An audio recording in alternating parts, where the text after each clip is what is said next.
Peut-on imaginer des réponses nouvelles aux crises et conflits africains? C'est à cette question que tentera de répondre Niagale Bagayoko. Bonjour. Bonjour. Alors vous êtes spécialiste entre autres des conflits africains, de la sécurité de ce continent. Alors on va peut-être faire un petit peu d'histoire. C'est quand même un continent qui a été beaucoup colonisé. Il y a de nombreuses ethnies. Est-ce que cela peut expliquer certaines difficultés, sachant que finalement, au jour où nous parlons, en 2020, ce continent est surtout un théâtre de conflits économiques avant tout? Alors, je ne suis pas certaine que le continent soit uniquement le théâtre ou avant tout, comme vous le dites, de conflits économiques. Moi, il me semble qu'il y a au contraire beaucoup de conflits qui ont des racines politiques, des racines religieuses ou des racines communautaires, voire des racines criminelles.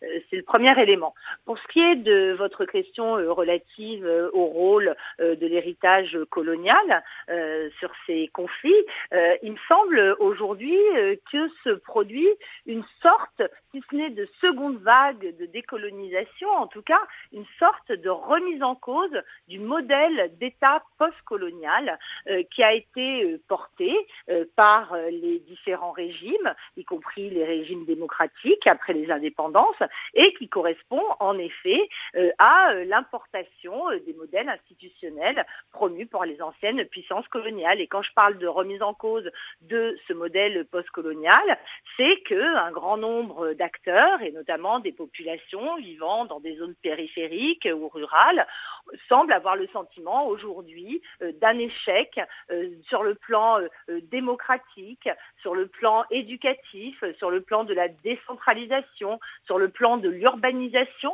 sur le plan du développement de ce modèle d'État postcolonial. Niagale Bagayoko, est-ce qu'on peut continuer à considérer les frontières administratives comme elles le sont, ou plutôt devrions-nous prendre en compte les ethnies?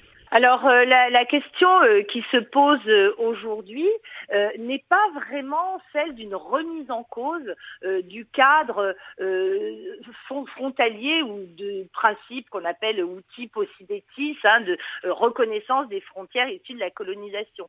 Ce qui est en train de se produire aujourd'hui, c'est plutôt que des portions de territoire de certains États, par exemple au Mali, au Burkina Faso, semblent de plus en plus échapper à l'autorité de l'État et se voient désormais administrés de manière croissante par d'autres acteurs, qu'il s'agisse de groupes rebelles ou de groupes djihadistes selon les cas, voire d'acteurs criminels. Et c'est plutôt ce caractère informel de la gouvernance qui me paraît aujourd'hui prégnant, plus qu'une remise en cause revendiquée et évidente des frontières. On a longtemps cru bon de pouvoir gouverner à la façon occidentale, on va le dire, et finalement, ces groupuscules prennent le dessus malgré nous.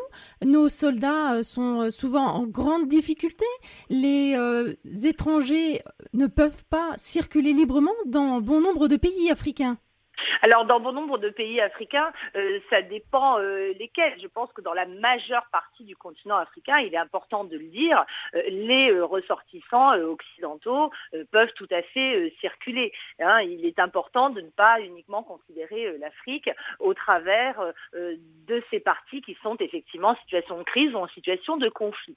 Mais il est vrai que, notamment dans la région du Sahel, mais là encore pas dans tout le Sahel, il est devenu difficile de se rendre dans un certain nombre de zones, y compris pour des acteurs humanitaires, mais je ne pense pas qu'il faille considérer que l'ensemble du continent remet en cause l'héritage de l'État tel qu'il lui a été légué.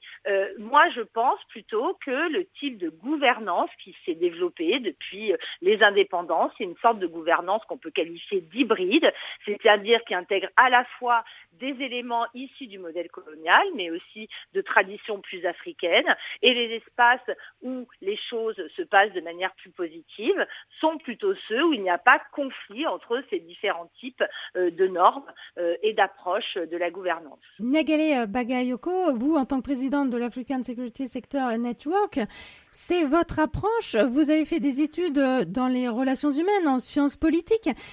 C'est quand même toute une approche parfois différente. Les mentalités ne sont pas les mêmes entre les Occidentaux et les Africains. Vous le disiez, faire peut-être un mix et en même temps, les échelles de temps sont vraiment divergentes. Alors moi, je ne dirais pas que les mentalités en tant que telles ne sont pas les mêmes. Je dirais qu'il y a différentes traditions qui, en effet, peuvent être mises en présence. Mais il y a un grand nombre d'acteurs qui ont été éduqués, qui ont suivi des formations dans les pays occidentaux et qui se retrouvent totalement dans ce modèle. Donc moi, je ne pense pas qu'il faille opposer une culture africaine à une culture occidentale, mais je pense en effet qu'il faut, comme sur d'autres continents, mettre l'accent sur un certain nombre de spécificités et sur la façon dont il est possible d'harmoniser différentes approches, notamment de la façon de gouverner. Mais je ne pense absolument pas qu'il faille avoir une approche culturaliste opposant différents types de cultures. Alors, bon nombre de départements ont des services de coopération internationale qui œuvrent beaucoup en faveur de certains pays africains. Est-ce que pour vous, ça reste un moyen de pouvoir développer ces pays, de faire en sorte qu'une certaine paix puisse s'installer ? Alors oui, bien sûr, la coopération au développement reste un instrument extrêmement important, mais il me semble aujourd'hui, tout comme en matière de coopération sécuritaire, nécessaire de aborder de manière sans doute différente la façon dont on met en œuvre ces projets, notamment en considérant de manière plus approfondie l'environnement sociologique au sein duquel les programmes sont mis en œuvre.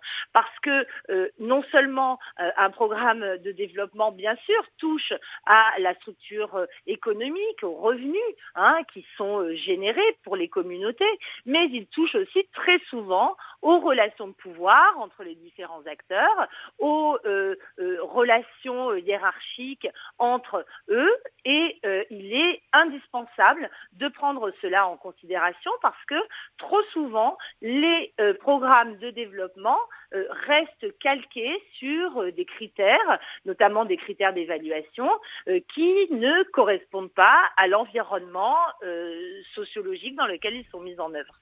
Nagale Bagayoko, vous n'êtes pas sans penser que une situation économique stable de ces pays empêcherait parfois certains enfants soldats. Alors ça, bien sûr, la question du déclassement et de l'exclusion, l'absence d'inclusivité de certaines catégories se pose bien entendu. Mais il faut savoir que pour ce qui concerne le phénomène des enfants soldats, la plupart d'entre eux ne vont pas d'eux-mêmes chercher à adhérer à des mouvements rebelles ou djihadistes, mais peuvent ou à des mouvements qui contestent l'autorité de l'État, mais sont enlevés par certains de ces groupes. Et le cas le plus triste, le plus terrifiant à cet égard est celui de l'armée de résistance du Seigneur, ce mouvement chrétien qui a recruté par enlèvement un très grand nombre d'enfants en Afrique centrale. Eh bien, écoutez, vous allez pouvoir nous donner quelques pistes le lundi 9 mars. Vous avez quand même espoir ? Oui, je pense qu'il faut bien sûr garder espoir, autrement ce serait difficile de continuer à travailler sur ces questions-là. Je pense que l'air de rien, un certain nombre de choses se font. Il y a eu aussi un certain nombre d'avancées dans un certain nombre de pays sur le continent. Si on prend le cas de ce qu'était l'Afrique du Sud, il y a plus de 30 ans, aujourd'hui, ce n'est peut-être pas la paix, enfin c'est un pays qui est en paix, même s'il y a de gros problèmes socio-économiques qui se posent. Mais voilà, aurait-on pensé que l'apartheid, ce système, tomberait aussi facilement qu'il l'a fait dans les années 90 ? Non. Donc voilà, je pense qu'il faut toujours garder espoir.